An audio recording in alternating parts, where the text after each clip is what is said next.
Let's say you disagree with someone more powerful than you. Say your boss or your boss's boss. How do you decide if you should say something? When and where to speak up? What to say? And how to say it. I'm going to share some advice to help you disagree with that authority figure more constructively and more confidently. Let's say your client is demanding an unrealistic timeline, or your senior colleague wants your buy-in on that doomed-to-fail idea. To decide if you should say something at all, it's helpful to first do a risk assessment. It's natural to avoid confrontation with a superior. As humans, we instinctively steer clear of situations that we fear might cause us harm, emotional rejection, or professional failure. But you might be overplaying these risks. Chances are you're not going to be fired or make an enemy just for speaking your mind, especially if you do it the right way. Most of us focus on the risk of saying something, but communication expert Joseph Grenny suggests we focus first on the risk of not saying something. What do you stand to lose? What opportunities could you or your team be missing out on? What could happen later if you don't raise this issue now? Then think through, realistically, what might happen if you voice your disagreement. And ask yourself, which is worse? You may decide speaking up truly isn't worth it, especially if the higher-up is someone who you suspect will be vindictive, or your workplace has a history of punishing people for speaking their mind. But in many cases, sharing your opinion will be the right thing to do.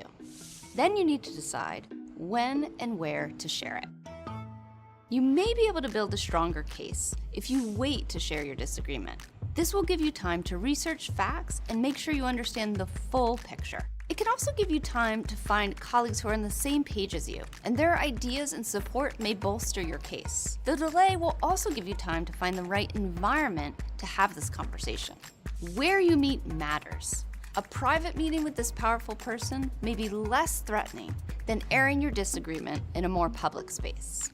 Once you've decided if, when, and where to share your opinion, it's time to get into the nitty-gritty of what to say and how to say it. Communication expert Holly Weeks advises us to remember this is not a boxing match. It's more like a chess game where you need to be strategic to increase your chances of success while keeping everyone's integrity intact. On that note, if possible, it's a good idea to establish a process with this person ahead of time, before there's even a disagreement. You might say, we're probably not always going to see eye to eye, and I was wondering how you want me to share my opinion if it differs from yours. That way, when a disagreement comes up, they've already told you how they'd like you to handle it, and they've given you tacit permission to share your opinion. Whether or not you're able to lay that groundwork beforehand, here's what I recommend when you're planning what to say. First, clearly restate the original idea or proposal. It may sound unnecessary, but you don't want the conversation to be about whether or not you understood the original message. You want it to be about your ideas. Also, ask permission to disagree. Like, I'd like to lay out my reasoning. Would that be okay? That may sound overly deferential, but it's one of those strategic moves that allows your superior to opt into the conversation without feeling threatened. Plus, when they say yes, it has the added benefit of boosting your confidence before you share your opinion. Then, and this one is really important, connect your idea to a shared goal, something you both care about, like quarterly earnings, company morale, or creating an equitable workplace. The discussion can then be refocused on accomplishing goals that are in the team's or the organization's best interests, not on the fact that you happen to have a contrary opinion. Once you've figured out what you're going to say, you need to think through how you're going to present your argument and yourself in this delicate situation. First, stay calm. This isn't always easy, but you want to project confidence and neutrality. Anxious or hesitant body language may undercut your message, so breathe deeply. Speak slowly and deliberately. Trust me, you'll both be a lot calmer. Stay humble.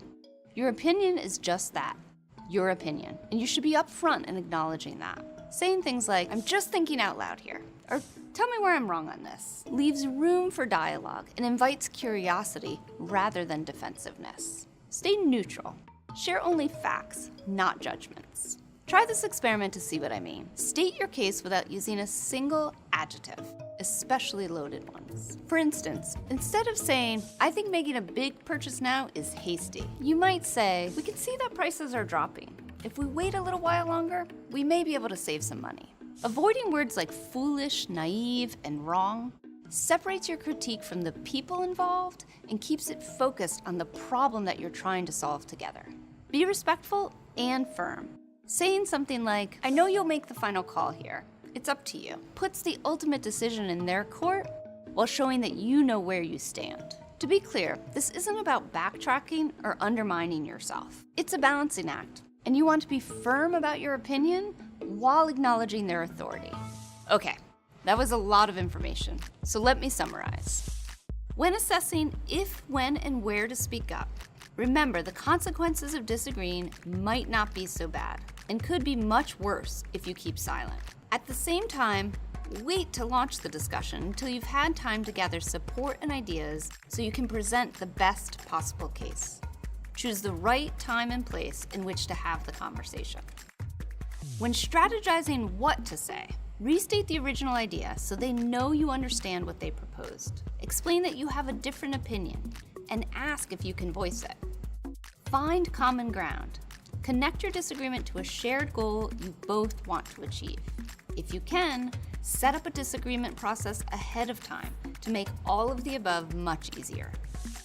When thinking about how to say it, stay calm, breathe deeply, and speak slowly to keep everyone cool and collected.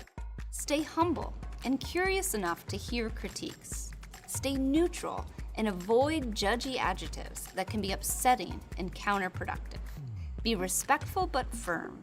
Acknowledge their authority in making the final decision after confidently and clearly stating your opinion. Thanks for watching. All of these strategies are based on HBR articles, and we'll put the links in the description below. Do you have a tactic that's worked for you to disagree with someone more powerful than you? Or do you have a big topic you want us to cover in a next HBR Guide to video? Comment below. Bye for now.